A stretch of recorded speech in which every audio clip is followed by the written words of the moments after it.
Hi guys, welcome back to my channel. So today is a super exciting video for me personally because I am finally getting around to filming Shay's birth story. And thank you guys for being patient with me while I kind of collect my thoughts on what happened during her birth. It was kind of a little bit dramatic in the beginning. A lot of stuff kind of happened, and I did mention over on my Instagram a couple days leading up to my induction that I was just really emotional and really overwhelmed and kind of let down. I don't remember exactly what I said, but I posted on my Instagram story something about that, and a lot of you had questions on what happened, but I never got footage of what happened during those couple days. But we did film a birth vlog, so if you guys haven't seen that video, I will link it in the cards of this one, so be sure to check that out as well. But I did want to sit down and film a birth story for you guys and for me personally too to look back on, because I don't have footage of those first couple days or the first couple hours after I had Shay. A lot of stuff happened too. So I'm super excited to film this for you. I hope you guys enjoy this video. But before we get into it, I do get a lot of questions about like the lip combo that I'm wearing in a lot of my videos and kind of like what I'm wearing. So if you guys want me to, before I get into the video, I can let you guys know kind of what I'm wearing, where I got it from, and the lip combo that I'm wearing. If you guys like that idea, give this video a thumbs up or leave me a comment and let me know, and I can definitely do that for you guys. But for today, I am wearing Nice and Spicy liner by MAC, and then MAC blankety lipstick over top of that. And my shirt is super cute. I got it in the mail today. It's from Shot Pink Blush, and I'm obsessed with this little crochet detailing on the sleeves, and this powder blue color for summer I think is so cute.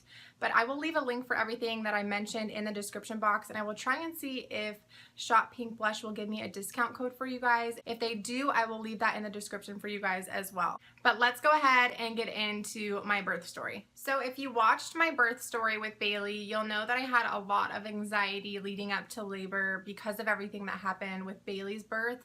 And if you haven't watched that yet, I highly suggest watching that first before you watch this video, because it probably won't make sense. So I will leave a link for that video up here for you guys. But I ended up getting a written note in my file from my doctor at about 14 weeks for me to get an induction. We figured that was the best route for me to go given everything that happened during Baylee's birth. We wanted to try to avoid all of that. So I ended up getting a written note in my file from my doctor when we were stationed down in Myanmar. And I quickly want to mention that my husband is in the military, so we were stationed down in Myanmar during this time when I was pregnant, which is in San Diego. So I was seen by a completely different doctor that ended up delivering me for the beginning part of my pregnancy. But Adam ended up getting orders to Camp Pendleton, which is where we are stationed now, living in San Clemente, when I was about 30 weeks pregnant. So all of my files and everything transferred over to my new hospital, and I ended up really loving my new midwife. We instantly clicked, and she was so accommodating and made me feel really comfortable. So I was really excited about that, because it's really hard to find doctors in the military that you just really end up loving, because they see so many people day in and day out. It's really hard to build a really good relationship with your doctor. So I was really excited that we were able to get along really well, and I felt that sense of peace with her every time that I came in for a checkup. She almost felt like a mom to me. But she went into explaining at my 32-week checkup, I think was my first appointment with her, that even though I had a written note in my file from my previous doctor down in Myanmar that I could be induced as early as 39 weeks if I wanted to be. And even though she personally agreed with it as well, given my circumstances and everything, me kind of explaining my story with her, she told me that I had to get it approved by the doctor that oversaw labor and delivery at the Camp Pendleton hospital that I was going to be delivering at, because each doctor, I guess, has to approve it. So she ended up getting it approved, so I thought that we had all of our bases covered. So at my last OB appointment, which was my 38-week checkup, my doctor and I decided to schedule my induction for May 15th, which would put me at 39 weeks and 3 days pregnant. And we chose this day specifically because my midwife would be working this day, and I wanted to make sure that the person that I was seeing through majority of my pregnancy, who knew my story and everything, all my complications with my previous delivery, was going to be the one who would deliver my baby, because I didn't want some random doctor that didn't know my story, didn't know who I was, I'd never met before, walking into a situation where he had no idea or she had no idea what my previous birth was. Because if you're not in the military and you're just seen at a regular OB's office, you get seen with the same OB, same doctor and everything through the duration of your entire pregnancy, which is pretty normal. I mean, when I tell people this, they're really kind of shocked that I end up seeing so many different doctors. But that's just how they do it in the military. But I really wanted to try and make sure if I could, if it was an option for me to have my OB be the one that delivered me. So that is why we chose that day, because that is the day that she was going to be working. So back to my 38-week checkup, I asked my doctor if she was going to check my cervix for dilation, and her and I both kind of agreed that it was best if she left her hands out of there and risk me going into labor on my own. And she also wanted me to avoid intercourse and walking, anything that could cause me to go into labor, because we, again, didn't want to risk me going in on my own and her not being the one on call that day. So fast forward to Monday, May 8th, I ended up getting a call from my midwife asking me to come in for a cervix check, which I was kind of caught off guard because we had just agreed to not do that. But she said that the doctor that was overseeing labor and delivery that day wasn't comfortable inducing me, so she wanted to make sure that my cervix was favorable. So I was kind of hesitant on doing this because that wasn't really the plan, but I agreed and we set the appointment for me to come in for a cervix check on Friday, May 12th. On Tuesday, May 9th, 5 days before my scheduled induction, I ended up getting a call from one of the nurses in labor and delivery telling me that the doctor that was going to be on call that day wasn't going to approve my induction because I didn't have a medical reason for an induction. So obviously I was extremely upset because this is exactly what I didn't want to happen. This is exactly why I wanted everyone to be on the same page. And I wanted to stick with one doctor my entire pregnancy so I didn't have to keep explaining my story. A story that, for one, got me super emotional every time I talked about it. It gave me anxiety every time I talked about it. But I had to keep re-explaining this story with my birth with Baylee over and over and over again, multiple times. I can't even tell you how many times I ended up telling the story to random nurses, to other doctors, to people that didn't really know my story that ended up being involved in my pregnancy somehow. I had to re-explain it to everyone so that everyone was on the same page and everyone knew why I wanted an induction, why my first doctor put the note in my file for an induction. This was all like blowing up in my face and I was so enraged and just so let down.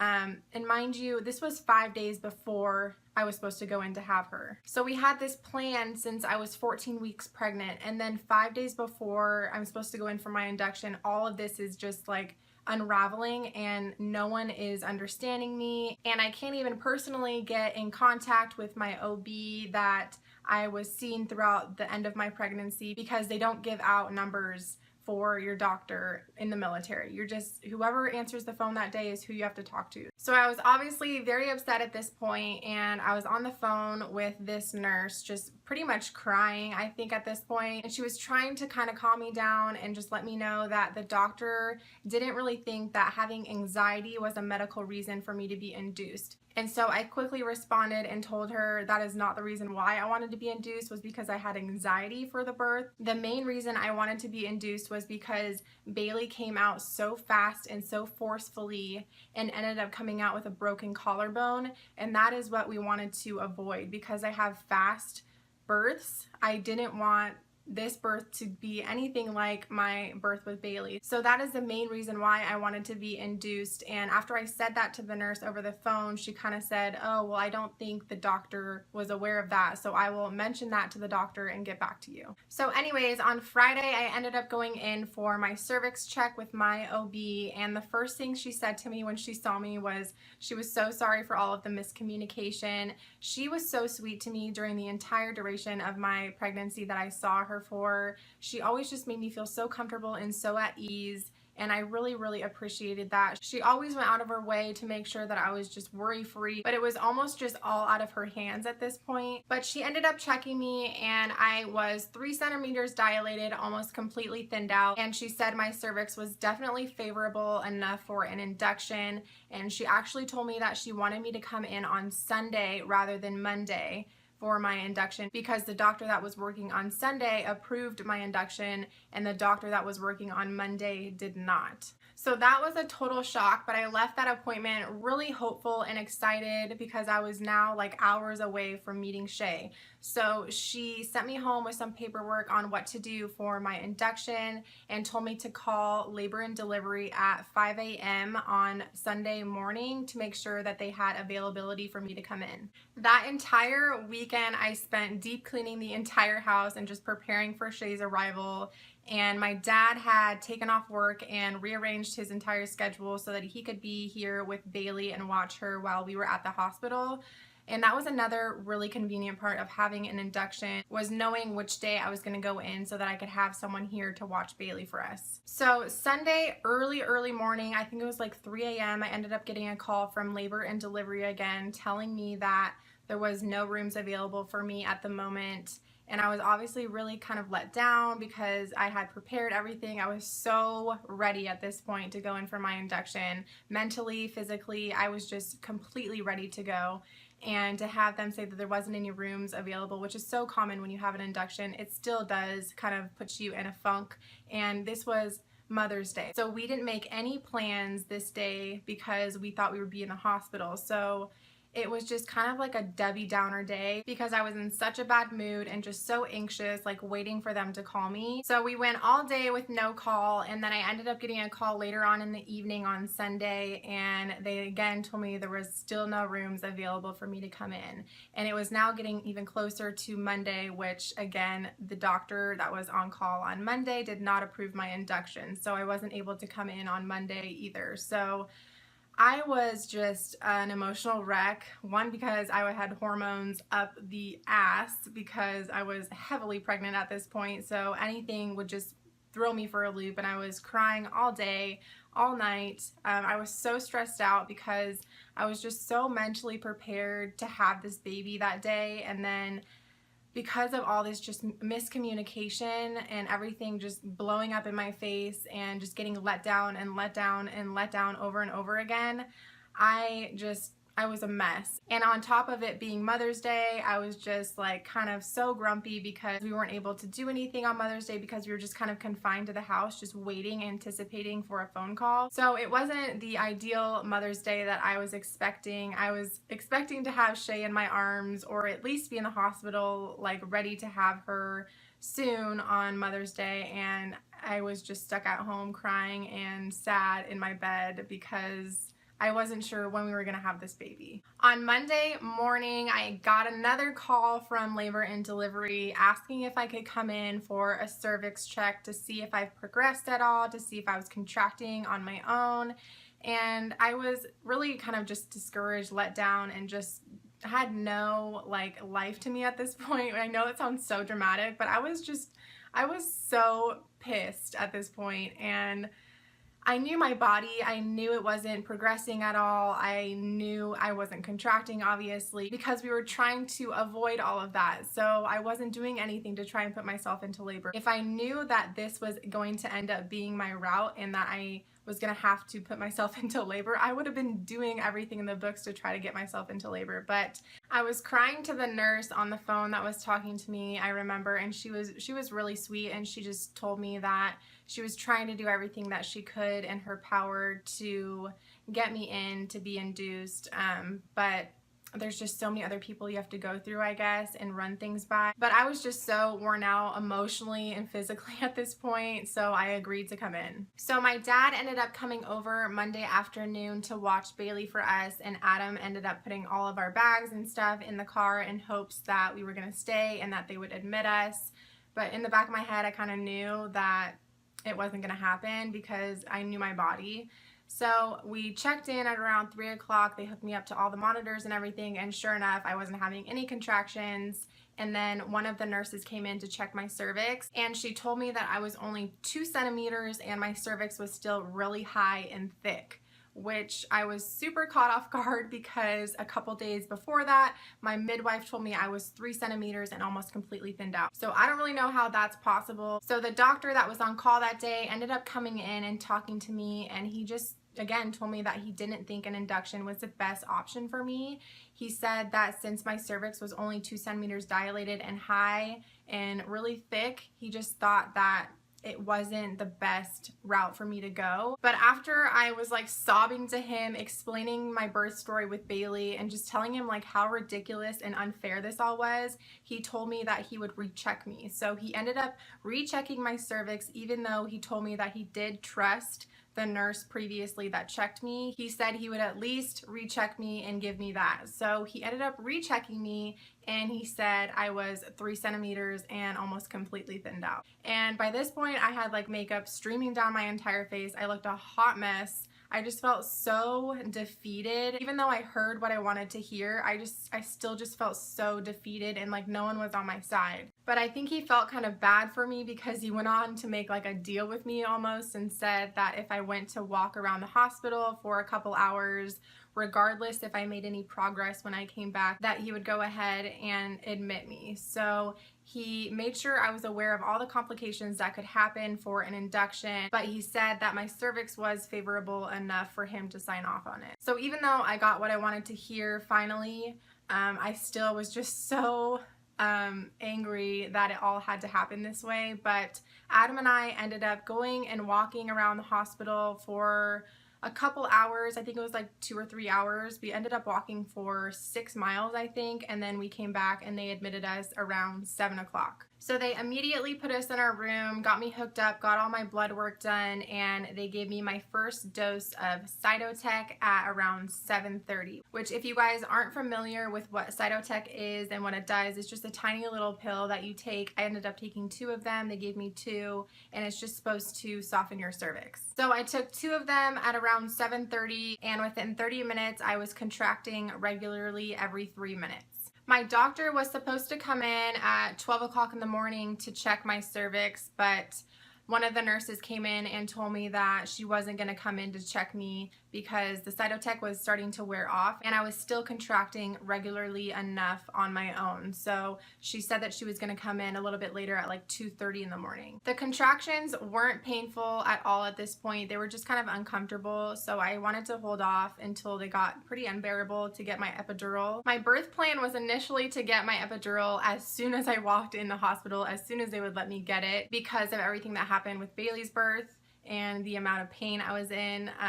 That's just kind of what I figured I would do this time. But after being there and realizing how insignificant the contractions were at this point, I decided to kind of just hold off a little bit. Adam was sleeping at this point, and I decided I would try and rest a little bit myself before my doctor came in and checked me and before my contractions got to be really painful. At around 8 a.m. the next morning, my new nurse came in. They did a shift change and she came in to check my cervix, and I fell in love with her, you guys. She was so sweet and accommodating. I seriously loved her so much. She was so funny. She was making me laugh constantly through the duration of my labor, and I honestly wanted to take her home with me. She was so funny. But after she checked me, she said that I had progressed a centimeter, so I was now 4 centimeters dilated. But she told me that Cytotec isn't really supposed to dilate you. It's just supposed to thin you out and make your cervix more favorable. Shortly after she checked me, she started me on my first dose of Pitocin, and we started on the lowest dose, and she said she was going to up it every 30 minutes depending on how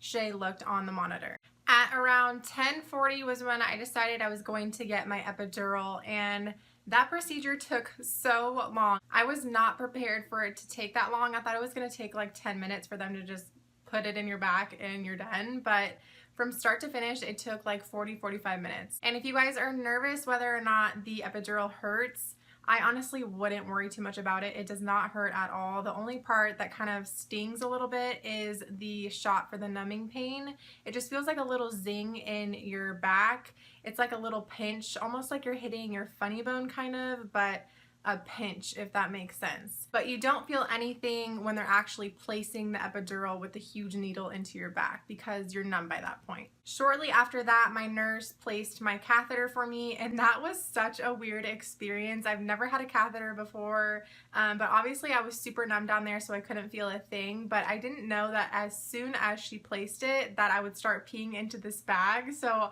I could not stop laughing. That whole procedure is actually in my birth vlog. I tried to get clips of pretty much all of the procedures that happened, so be sure to watch that video as well if you guys want to see like visually what happened. At around 11:30 a.m. my doctor came in to break my water, and I was about 4 centimeters still at this point and 75% effaced. And he went in to break my water. It's like a really long pin needle thing. I don't know how to explain it. It just looks like a really long needle. And he goes in to poke your bag of water, kind of like a balloon. Obviously, you're super numb by this point if you have your epidural, so I didn't feel a thing. I didn't even feel the water coming out, but apparently there was a ton of it. My nurse and my doctor were really shocked about how much water came out, but I didn't even feel any warmth or anything. So I was really, really numb down there. Before he left, he said he was gonna let me labor for a couple hours and then he was gonna come back in to check me at around 3 p.m. I was so hungry at this point, and I obviously couldn't eat anything but ice chips because I was on my epidural, but I remember eating so many different kinds of gum. I packed a lot of different like fruity gum options in my hospital bag because I knew I wasn't going to be able to eat anything, and that kind of curbed my appetite a little bit. I think I ended up eating like an entire big can of Mentos gum. I just kept putting new ones in and spitting it out over and over again, and that kind of helped me, but I was still starving. I was contracting about every 2.5 minutes or so, and by 3:30 I was in excruciating amount of pain because the epidural was only working from my butt down. So all of where you feel your contractions was not numb whatsoever, and I could feel everything. The majority of the pain I was feeling though was like right below my right hip. It felt like her head or her shoulder was stuck right there, and every time I had a contraction it hurt so bad, and the pain just kept getting worse and worse as time went on. My nurse decided to check me, and she said that I was about 7 centimeters at this point, and she said that it was most likely her head or something just putting a lot of pressure on a nerve down there, which was preventing the medication from the epidural from getting to that spot. So they had me turn into different positions and change from side to side in hopes that the epidural would hit that spot, but nothing was working. They had me put pillows in between my legs, but it hurt so bad. It felt like a burning sensation every time I had a contraction. By 5 p.m. I was in unbearable pain. The nurse gave me a heating pack to try and put pressure on my hip to kind of alleviate some of that pain. And that helped a little bit, but I had to really press down on the heating pack to like have it help even the slightest bit. But I was like holding on to the railing while Adam would press down on the heating pack for me. I was so weak at this point. I was so delirious. I just remember like wanting to curl up in a ball so bad to try and find a comfortable position, but because the epidural was only working from my butt down, there was no way for me to really move around and get comfortable, which was so annoying because if I would have known that it wasn't going to work, I obviously wouldn't have gotten it so that I could find a comfortable position to labor in. So that was super frustrating because my legs were like jello. I couldn't feel them, so I could really only move my upper body. And while this was all going on, they kept telling me to press my button in hopes of it getting to that spot that was in so much pain. So I was just so numb at this point. Like my bottom half was completely numb. I couldn't feel a thing, but I could feel all of the contraction pain. So it was just so frustrating. At around 4:30 p.m. is when I started to transition into active labor.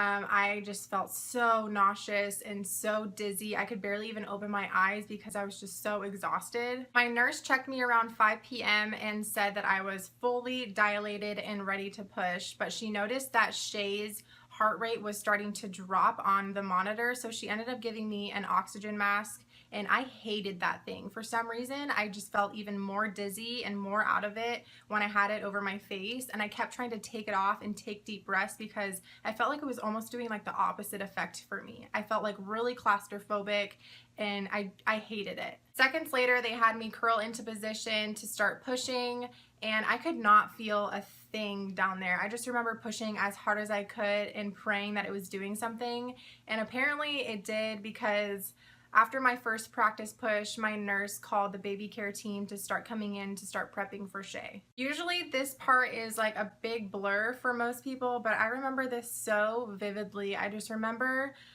pushing with all of my might because I was in so much pain. I just focused all of that pain towards my pushing, and I think I pushed a total of 5 times, and then she was born on Tuesday evening at 5:51, and she weighed 6 pounds 16 ounces, and when she came out, she actually had her cord wrapped around her neck, so she was really purple and she wasn't breathing, and the whole world just felt like it stopped for like minutes. But that whole procedure of them unwrapping her umbilical cord literally happened within seconds, but it felt so long. It felt like an eternity before they were able to place her on my chest, but as soon as they did, and as soon as she took her first cry, I could not stop sobbing. I was a complete wreck. I was so relieved from all of the pain, and just seeing her for the first time, she was so alert when she came out. Her eyes were wide open, and I remember just locking eyes with her for the first time and just losing it. I could not stop crying. I could not get over how small she was, because Baylee was huge when she came out. Baylee was 7 pounds 9 ounces, but her head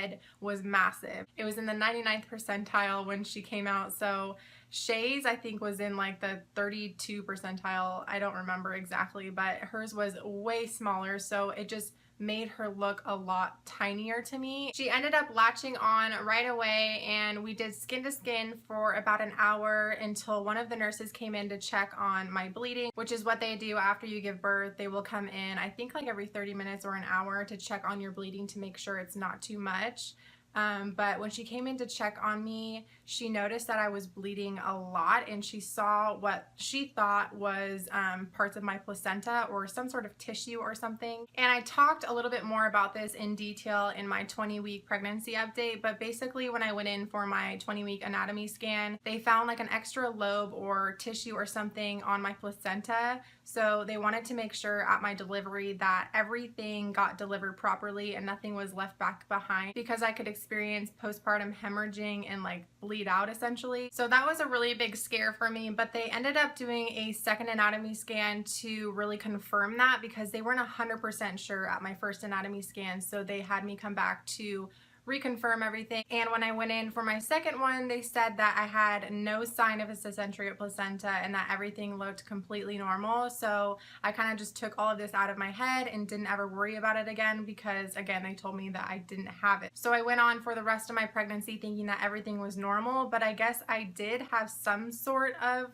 placenta that was left back behind, because when I delivered my placenta, I saw it and it was all intact. It looked like a normal placenta. So I don't know what this like tissue was that was left back behind, but the nurse that saw it said that she wanted to get her charge nurse, which was her higher up, to come in and take a look at it because she wasn't 100% sure what it was.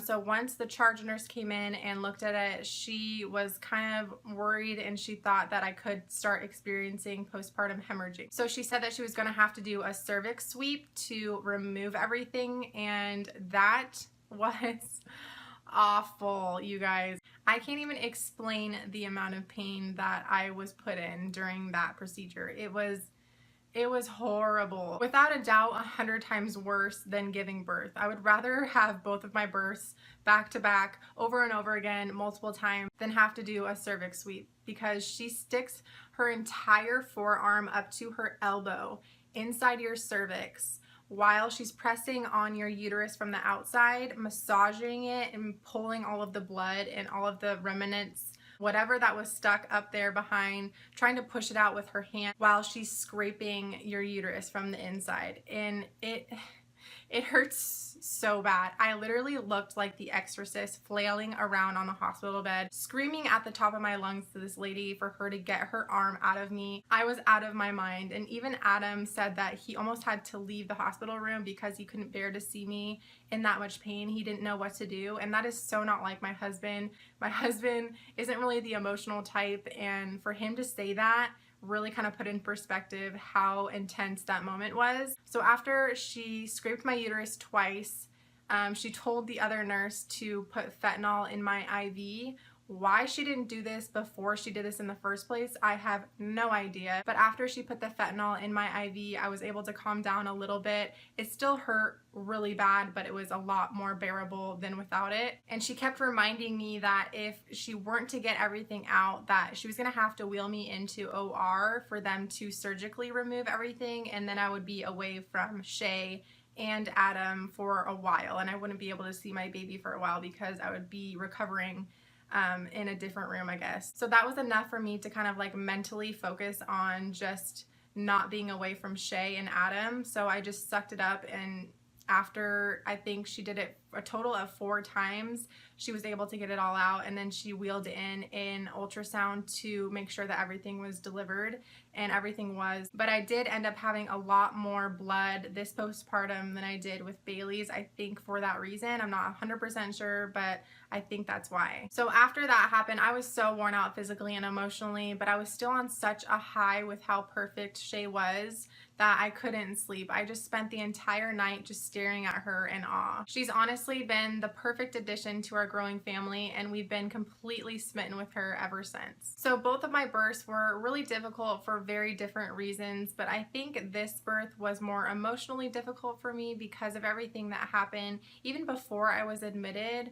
But I am, however, extremely grateful for both of them, because without it, I wouldn't have my 2 sweet girls whom I love so much. They are honestly the best parts of me, and I would do it all over again in a heartbeat. So that was my birth story with Shay. I hope that answered some of your guys' questions. I know like the day that I posted on Instagram, a lot of you wanted to know what was going on, but I just like wasn't emotionally ready to kind of answer everyone.